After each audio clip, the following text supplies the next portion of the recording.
So we're very fortunate to be interviewing Meng Foon. He's been the Mayor of Gisborne forever.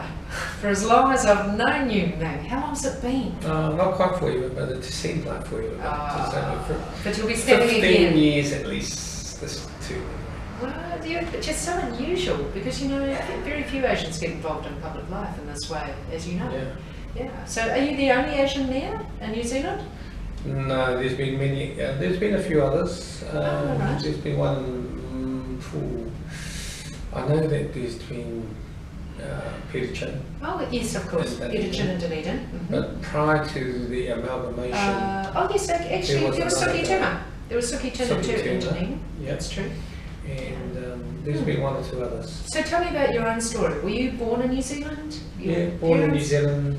My mum came from Hong Kong. Dad came from China, and they came to here of all places, here in Gisborne.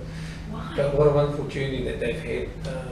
I don't know why. Oh, the reason why they left Hong Kong mainly was because of the Japanese invasion into China. Right. And so they all actually went to Hong Kong to find refuge there. How interesting. My parents, of course, stayed in Taiwan when the Japanese invaded there.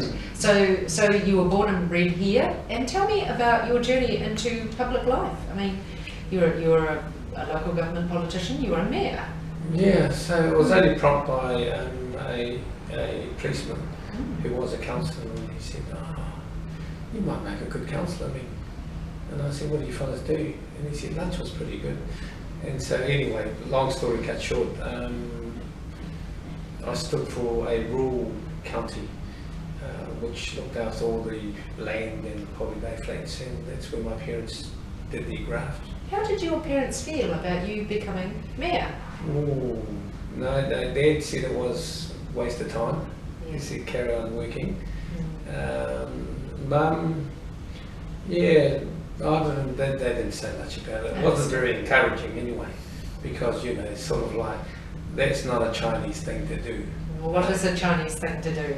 Well, I don't know, work hard, educate yourself. Own a business, I suppose. Own a business, do some development. So of course, not many migrants vote, actually, and they don't have much of a habit of voting. And so this local government elections is going to be pretty important to actually get the migrant vote out.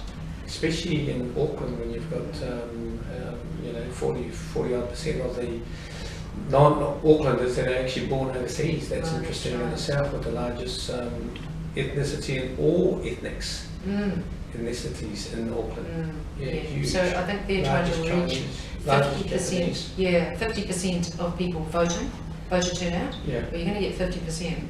50% of the population up here is Maori Pacific Nation. So. But that's poor, isn't it?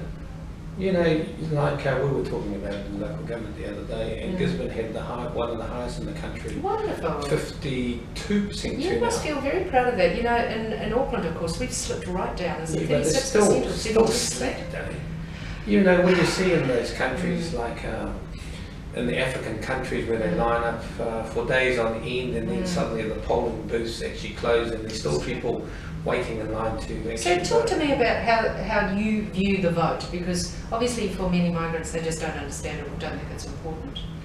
Well, I think it's only actually important for the person that actually stands. So the people that stand, they don't want to encourage as many people voting. Sure. But generally the people that are actually the voters, they sort of, some care, but some don't care at all. And maybe they don't actually understand what effect it actually has on their lives, So in terms of local government, we're at the coalface of all the services that they get, from water to wastewater, how the roads look, how the city looks. In fact, I had somebody sitting right there yesterday who said that they would definitely vote in the flag referendum, and they'd vote in the central government elections, but they didn't bother about local government elections. I found that odd. Yeah, and yet they drive on the very roads and they drink the water and they flush their toilet and complain about the street lighting and the trees. And so it's very right in our face. Local government, probably central government's more about taxes, but there's still you call the police and the hospital service.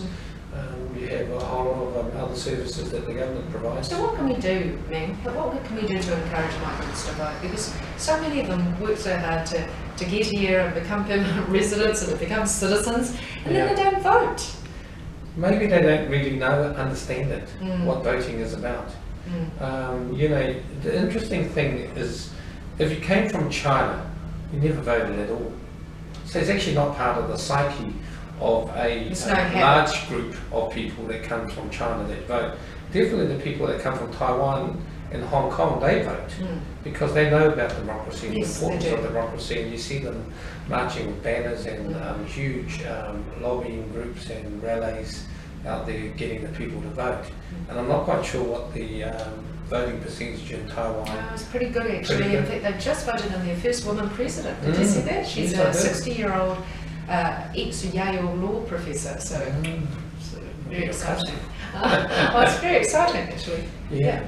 So yeah, probably more getting from. I think we need to actually start from the kids now.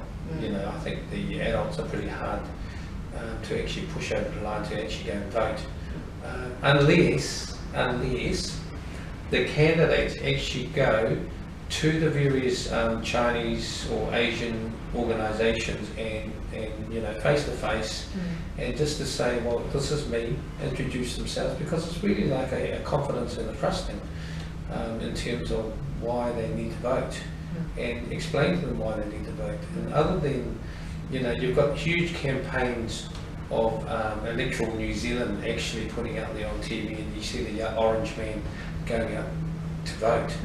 But probably on the Asian TVs or the other ethnic TVs, they actually need to actually put out more information there. But it's just a gradual thing. Well, I think so. Takes a long time. They'll probably say that they're not paid to do it, so why should they? But hey, if they want to encourage a larger group of people to actually do that, sure. And you know, through language line and all those other things, they spend a lot of money in translating pamphlets and paraphernalia for that. But I see that there are a few Asian councillors and board members in Auckland. Yeah, a few in Auckland, it's true. But you know, we've got the flag referendum coming up, and I guess it's the same issue there. We're trying to get the migrants out to vote. I mean, that had quite a high voter rate, actually, despite the fact that it's supposed to ballot again. Did they identify the number of Asian people that voted? No, I don't know, but generally it's low. Generally it's much lower than the general population. I think it only got to around about 55% or something. Yes, that's right, in terms of voter participation. But it'd be really interesting to analyse what of that were migrants, you know, the migrant vote. Should actually have another tick box, which nationality. Yeah, well, where were you born? Where were you born? That would be an interesting step. Because, you know, I mean, obviously they're not voting unless they're New Zealand citizens or New Zealanders. So, Meng, you've got an opportunity now, if you want to turn to camera, and to encourage migrants to vote. So, why should they?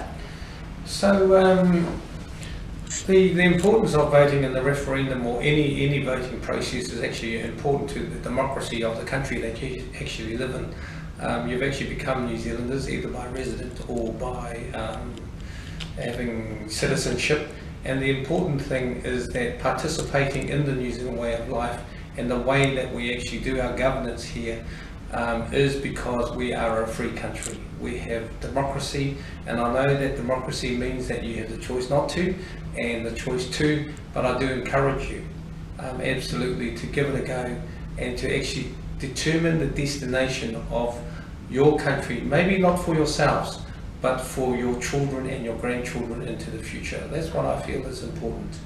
Sometimes we feel that what effect can we actually do, but I do see that in some countries where they do not have democracy, a slight change in pathways, just a little bit of freedom, gives them a whole lot of empowerment for those people that actually desire freedom in their country.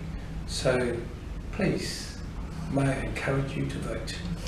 And Meng Foon, can we wish you the very best for the local government elections coming up? Sure. You've been a great mayor in Gisborne. You've done a lot for that place. Thank you. Thank you.